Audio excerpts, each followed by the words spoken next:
बुलबुल का बच्चा खाता था खिचड़ी, पीता था पानी, पीता था पानी। मैंने उड़ाया, वापस ना आया, वापस ना आया। मैंने उड़ाया, वापस ना आया, वापस ना आया, वापस ना आया।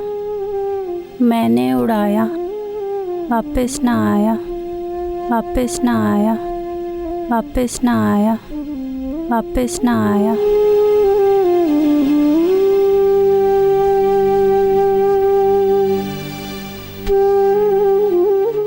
मेरे सरहाने खाता था खिचड़ी, पीता था पानी। मैंने उड़ाया, वापस ना आया, वापस ना आया। बुलबुल का बच्चा मेरे सरहाने, मैंने उड़ाया, वापस ना आया।